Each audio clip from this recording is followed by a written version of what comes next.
Et salut à tous les amis, j'espère que vous allez bien. Pas d'alerte mercato, voilà, pas de jingle, mais bon, quand il n'y a pas d'alerte mercato, on met pas de jingle, c'est comme ça. Mais quand même, petite vidéo en ce dimanche soir, après un dimanche après-midi absolument éreintant. Voilà, je vais vous le mettre à l'écran quand même. Alors c'est pas du foot, c'est pas l'Olympique de Marseille, mais quand même, voilà, cet homme-là qui est à terre, c'est quand même un génie, hein, voilà, Carlos Alcaraz. Qui bat Yannick Sinner. Bon, voilà. Je suis fan de tennis. Alors, pour ceux qui ne le sont pas, vous inquiétez pas, on va parler de l'OM dans une minute. Mais juste, voilà, quand même, quand il y a des trucs comme ça dans le sport, c'est assez fabuleux.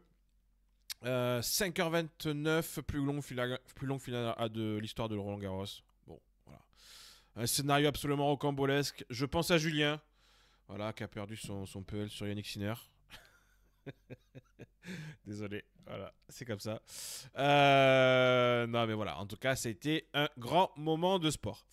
On va tout de suite parler de l'Olympique de Marseille. Et, alors, d'un ancien joueur de l'Olympique de Marseille, quand même, Luis Enrique, c'est officiel, il a signé son contrat, tout va bien.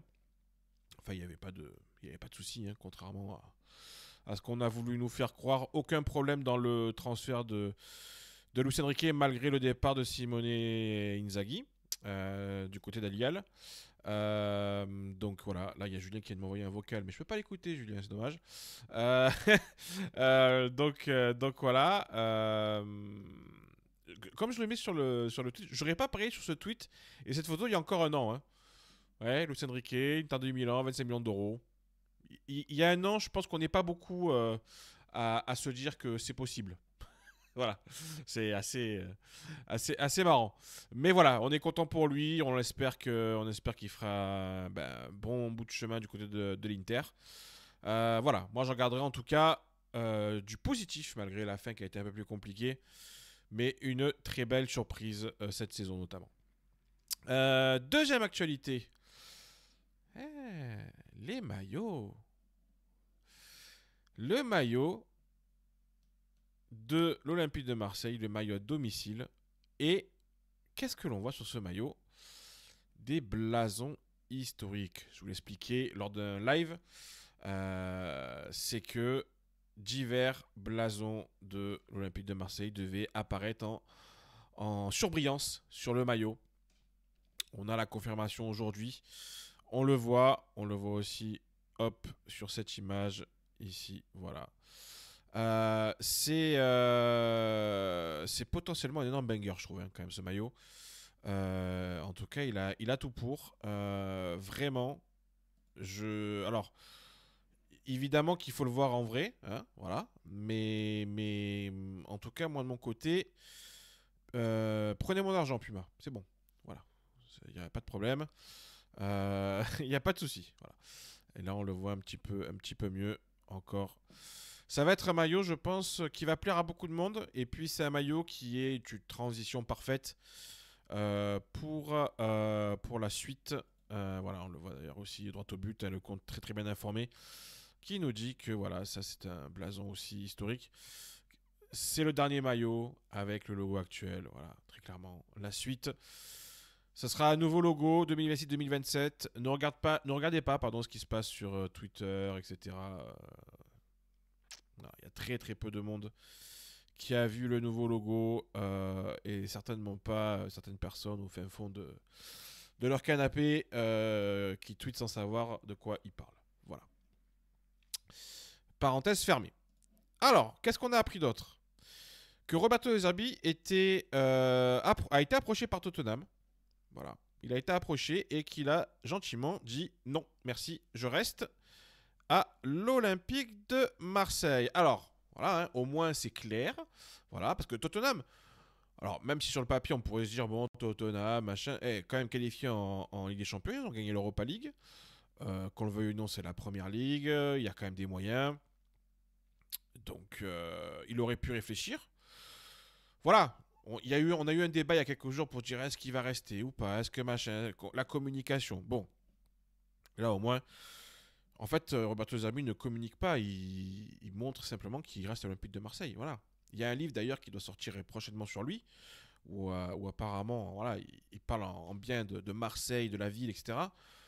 Je pense qu'on peut croire quand même que Roberto De Zerbi est très attaché au club, très attaché à la ville, et qui veut vivre une saison tout simplement de Ligue des Champions avec l'Olympique de Marseille. Donc je pense qu'il n'y a pas de sujet à avoir par rapport à Roberto De Zerbi. Ensuite, tiens donc, Jonathan Drau. Alors je vous mettais ça effectivement hier. Rayon de départ, ça bouge du côté de Jonathan Drau. Alors je l'ai indiqué un petit peu déjà lors du dernier live. Je vais essayer de vous donner un peu plus d'informations. Il y a plusieurs clubs anglais qui s'intéressent à lui et des clubs aussi allemands qui s'intéressent à Jonathan Drau. Alors, la position de l'OM est assez claire, hein. L'OM souhaite garder le joueur parce que l'OM a quand même confiance en Jonathan Drau, même s'il n'a pas été, comment dire, il a pas montré une certaine continuité dans la saison, mais ça n'a pas été simple non plus pour lui avec le changement tactique. Mais la fin de saison, quand même, il a marqué des points. Par contre, il y a un élément quand même à prendre en compte. L'Olympique de Marseille cherche un titulaire sur le poste d'ailier gauche. Jonathan Drau le sait. Donc Jonathan Drau, lui, il aimerait avoir plus de temps de jeu. Donc c'est à voir. Quelle va être la pointure que l'on va récupérer en tant qu'ailier gauche? Est-ce que c'est un jeune joueur style Noah Lang? Et à ce moment-là, Jonathan Drau peut se dire j'ai ma carte à jouer. Ou est-ce qu'on va viser plus haut? Et là, à ce moment-là, peut-être qu'il aura un peu plus de difficulté à avoir du temps de jeu. En tout cas, l'Olympique de Marseille veut garder les joueurs, mais il reste à l'écoute s'il y a une grosse offre qui arrive. Alors, quand je dis grosse offre, c'est. Je vous parle de 25-30 millions d'euros. Voilà, hein, on est à partir de ces montants-là. Donc, à voir. À voir tout simplement ce qui peut se passer pour Jonathan Drau, qui est pas un mauvais joueur, hein, évidemment, mais qui n'a pas encore montré suffisamment pour que l'on puisse refuser une grosse offre. Voilà, je pense qu'il y a une certaine logique là-dedans, même si j'ai vu dans beaucoup de réactions, beaucoup de commentaires, des gens dire il faut surtout pas le vendre, ça serait une mauvaise idée, etc. Je peux comprendre. Bah, après, il y a aussi une logique économique qu'il ne faut pas nier. Et si une belle offre arrive avant la fin du mois de juin, évidemment qu'elle sera étudiée par Olympique de Marseille. Rayon arrivé. Alors, on a commencé par Facundo Medina, un accord proche d'être trouvé entre l'Olympique de Marseille et Lens pour Facundo Medina. L'Argentin devrait signer un contrat de 5 ans pour un transfert d'environ 20 millions d'euros. Et dans l'autre sens, Lens est intéressé par Neil Maupay. Alors, déjà, l'info Neil Maupay à Lens, je ne sais pas si vraiment Lens est intéressé par Neil Maupay. Ce que je sais simplement, c'est que Neil Maupay n'a pas apprécié forcément la fin de saison avec l'Olympique de Marseille. Est-ce que Lens est en capacité financière d'absorber le salaire de Neil Maupay, qui n'a pas un petit salaire, il ne faut pas croire, c'est quand même un salaire de première ligue à la base? Je ne suis pas sûr, véritablement. Donc, à voir. À voir ce que Lens peut faire. En tout cas, Neil Maupay, quoi qu'il arrive, je pense que l'Olympique de Marseille voudra le faire sortir, à moins qu'on ne trouve pas de remplaçant à Amine Gouiri. Dans ce cas-là, il pourrait rester. C'est quelqu'un qui a un très bon état d'esprit et qui est quand même apprécié par Roberto De Zerbi. Et d'ailleurs, aussi, je vous le glisse en même temps, même si j'ai pas forcément d'image par rapport à ça. Geoffrey Kondogbia, c'est pareil. C'est quelqu'un qui est apprécié par Roberto De Zerbi. Il y a des chances qu'il reste du côté de l'Olympique de Marseille la saison prochaine. Voilà, après à voir si évidemment il y a une offre qui pourrait tomber sur lui. Mais en tout cas, Roberto De Zerbi apprécie beaucoup l'homme Kondogbia, le joueur aussi évidemment, même si bon, on pourrait discuter, mais il devrait retrouver d'ailleurs un poste plutôt au milieu de terrain, Geoffrey Kondogbia. Et voilà. Et donc, en tout cas, première recrue. Facundo Medina, alors ça je vous l'avais indiqué dans une des vidéos, et qui a une information qui a été reprise par Luca Bendoni, c'est que le deal devrait se faire entre 15 et 20 millions d'euros. En réalité, on est, d'après mes informations, encore à vérifier, parce que c'est toujours très compliqué d'avoir les chiffres exacts. Ça, c'est ce genre d'information qui est le plus dur à avoir. Bon, on serait aux alentours de 15 plus 5, 17 plus 3, enfin voilà. Vous voyez un petit peu l'idée. En tout cas, pas les 25 millions d'euros qui a été annoncé à un moment donné dans la presse et l'information qui a été fuitée du côté lensois. Très sincèrement, voilà, moi j'avais peu de doutes sur les suites du dossier parce que Medina, le fameux ne voulait que l'OM, s'applique véritablement pour Facundo Medina parce que véritablement, il ne voulait que l'OM. avec Leonardo Ballardi et Geronimo Rulli au club. Vraiment, il a envie de faire une saison au moins avec ses deux compères argentins. Donc voilà. Et ce que je peux vous dire, alors là aussi c'est compliqué parce qu'évidemment Roberto De Zerbi a son idée en tête et je suis pas dans la tête de Roberto De Zerbi. Mais ce qu'on m'explique, c'est que Facundo Medina devrait venir à l'Olympique de Marseille plutôt en tant que latéral gauche principalement. Voilà. Donc ça, on en rediscutera demain évidemment pour l'attribuer notre live à 21h15 sur YouTube et sur Twitch évidemment. Mais voilà, ça serait en tant que latéral gauche que Facundo Medina pourrait venir. Et ça, c'est une information que je peux vous donner. Donc, c'est surprenant. Ça mérite d'avoir un débat autour de ça parce qu'on sait que c'est un joueur qui a évolué dans une défense à 3, beaucoup. Donc on va voir comment il peut se positionner par rapport à ça. Ça sera intéressant de voir l'animation défensive et l'animation, évidemment, offensive avec un Facundo Medina. Mais en tout cas, c'est un transfert qui devrait notamment se débloquer la semaine prochaine. Je vous mets à l'écran des petites stats que nous sort le compte DataFoot sur Facundo Medina pour avoir, vous voyez à peu près une tendance sur le joueur. Et on voit très rapidement aussi pourquoi Facundo Medina intéresse l'Olympique de Marseille. C'est au niveau de son apport par la passe. Il est à un niveau, donc, comme dit DataFoot, élite. Ces stats, elles sont calculées, alors je vous le lis, alors là vous le voyez mal, mais je vous le lis. Les stats sont calculées par 90 minutes, toutes compétitions confondues, club plus sélection, cette saison par rapport aux joueurs évoluant au même poste dans un club des 5 premiers championnats. Donc on est sur le Big Five des vraiment les 5 plus gros championnats en Europe. Et donc vous voyez que Facundo Medina, dans les 5 plus gros championnats en Europe, au poste de défenseur central, il est dans le top niveau. À l'apport par la passe, apport balle au pied, il est fort. Disputer les duels, évidemment, il est fort. Après, c'est vrai que on voit aussi certaines limitations, hein, notamment les cartons. Il en prend énormément. Les réussites dans les duels, ça c'est toujours un petit peu particulier parce que les duels, il faut voir un petit peu comment il est joué, etc. Parce que des fois, on peut perdre un duel, mais malgré tout, on peut récupérer le ballon par la suite. Donc ça, c'est encore un petit peu à prendre avec des pincettes, ce genre de stats. Mais en tout cas, Facundo Medina devrait signer à l'Olympique de Marseille dans les prochains jours. Un autre dossier qui est très chaud en défense centrale, celui de Naïef Aguerd. Et je vous indiquais hier que le joueur place l'OM tout en haut de sa liste. Alors, qu'est-ce que ça veut dire ? Concrètement, ce que je peux vous dire ce soir, c'est qu'il y a quasiment un accord entre l'OM et le joueur pour un contrat. Il y a une amitié entre Mehdi Benassia et le clan Aguerd qui est connu. Et Mehdi Benassia a fait des pieds et des mains pour pouvoir... alors pas convaincre le joueur parce que le joueur n'avait pas forcément besoin d'être convaincu, hein. Quand l'Olympique de Marseille est arrivé, il voulait absolument venir. Là il faut trouver un accord avec West Ham, pardon. Je sais qu'on m'a repris en commentaire une fois sur la prononciation. Alors il va falloir voir un petit peu comment ça peut se passer. On parlait d'un prix aux alentours des 25 millions d'euros, donc à voir. Ça pourrait même être entre 20 et 25. C'est un joueur qui était encore coté et son club en demandant encore il y a un an 40 millions d'euros. Depuis, je vous le montre quand même à l'écran, en fait il a été prêté, hein, parce que West Ham l'a prêté du côté de la Real Sociedad. Et du côté de la Real Sociedad, 21 matchs, 60% de 11 de départ, 56% de minutes jouées. Il faut quand même comprendre une chose, c'est que donc Aguerd est arrivé du côté de la Real Sociedad. Et donc il a joué tout le début de saison, vous le voyez. Et ensuite en fin de saison, il n'est pas dans l'effectif. Alors on pourrait se dire qu'est-ce qui s'est passé, est-ce qu'il y a eu des blessures? Ce que simplement on m'a expliqué, c'est que la Real Sociedad avait une option d'achat obligatoire en fonction d'un nombre de matchs joués.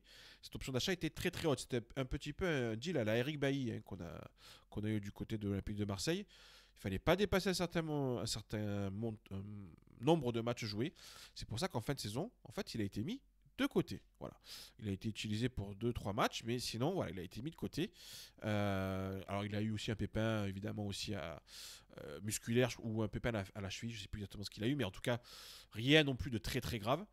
Voilà, on en reparlera évidemment encore une fois demain dans le live pour essayer de savoir est-ce que avec Leonardo Ballardi ça peut être vraiment une charnière centrale de haut niveau qui peut nous faire franchir un cap. C'est une question qu'on va se poser évidemment. Mais voilà un petit peu par rapport à Naïef Aguerd. La dernière info vraiment qui est tombée, et ça, j'avoue que je m'y attendais pas forcément, c'est que l'OM s'intéresserait au profil de Marcin Bulka, le gardien polonais de 25 ans de l'OGC Nice. Alors, c'est vrai que rapidement, on m'a confirmé cet intérêt de l'Olympique de Marseille, très clairement. C'est une information qui vient du média TBR Football et notamment du journaliste Graham Bailey, journaliste qui avait sorti, je rappelle, que Angel Gomez devait signer à l'Olympique de Marseille et que Tottenham n'était plus dans le dossier Angel Gomez. C'est lui qui a sorti l'info en premier, donc voilà, il faut aussi le préciser. Donc c'est une source qui est sérieuse.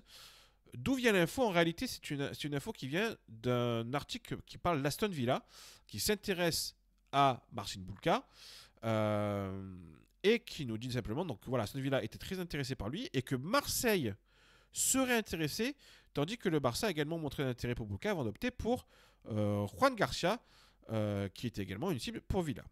Alors, qu'est-ce qu'il faut comprendre là-dedans? Et je vous mets la fiche de Marcin Bulka à l'écran. 34 matchs, 41 buts concédés, 8 clean sheets, 100% de départ évidemment, titulaire. Il lui reste 1 an de contrat. Donc c'est pour ça qu'il y a sans doute une opportunité du côté de Bulka, parce que peut-être et sans doute qu'il ne veut pas re-signer du côté de l'OGC Nice. Valeur transfermarkt de 20 millions d'euros. Donc c'est quand même cher. Moi, qu'est-ce que je peux vous dire par rapport à ce dossier? Très clairement, l'Olympique de Marseille, effectivement, a pris des informations sur Marcin Bulka. L'idée de l'Olympique de Marseille, et ça me surprend quand même énormément. Alors, Geoffrey Delangue doit partir. Il veut retrouver du temps de jeu. Je pense que, et d'après ce qui était sorti, l'Ajax et un autre club de Pays-Bas sont intéressés par lui et prêts à lui proposer un peu de titulaire. Donc il faudra trouver un deuxième gardien. Il y a toujours le cas, évidemment, Blanco. Mais bon, je pense que pour Blanco, on va plutôt aller vers une résiliation à l'amable. Donc, il faut voir et il faut trouver un gardien remplaçant. Alors, gardien remplaçant, c'est vrai que on a envie de se dire pourquoi Marcin Bulka viendrait à l'Olympique de Marseille en tant que gardien remplaçant. Il y a Geronimo Rulli qui est évidemment là. Et Geronimo Rulli, même s'il y a eu un intérêt d'un gros club anglais l'hiver dernier et qu'il y a quelques intérêts autour de Geronimo Rulli, la tendance n'est pas un départ de Geronimo Rulli, loin de là. Au contraire, la tendance à ce qu'il reste évidemment à l'Olympique de Marseille. Donc prendre Marcin Bulka en numéro 2, numéro 1 bis, c'est étonnant. C'est étonnant. C'est en tout cas, apparemment, moi, des informations que l'on m'a données, ça serait la tendance, ça serait une envie de l'Olympique de Marseille d'aller chercher un vrai bon gardien pour aussi penser à la suite, à l'avenir. Marcin Bulka a 25 ans, Geronimo Rulli est plutôt sur les 32-33 ans. Donc, il faudra à un moment donné peut-être faire une transition. Et donc, essayer peut-être d'aller chercher un Marcin Bulka, lui signer un contrat longue durée, et puis ça pourrait être lui le prochain gardien olympique de Marseille dans 1 ou 2 saisons. En tout cas, moi je le vois comme ça. Je serais très étonné malgré tout que Bulka accepte honnêtement ce deal. Surtout si Aston Villa veut en faire, et ce qu'on m'a expliqué, Aston Villa veut en faire son gardien titulaire pour remplacer Martinez, le gardien argentin. Donc, voilà, il y a une prise d'intérêt. En tout cas une prise d'information. Il n'y a pas d'offre au jour d'aujourd'hui.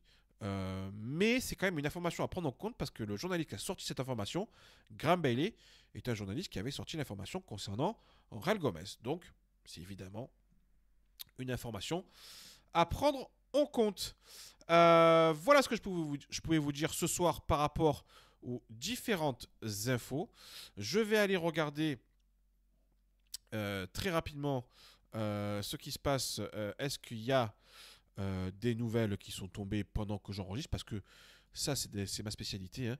Il y a évidemment toujours une dinguerie qui sort quand j'enregistre.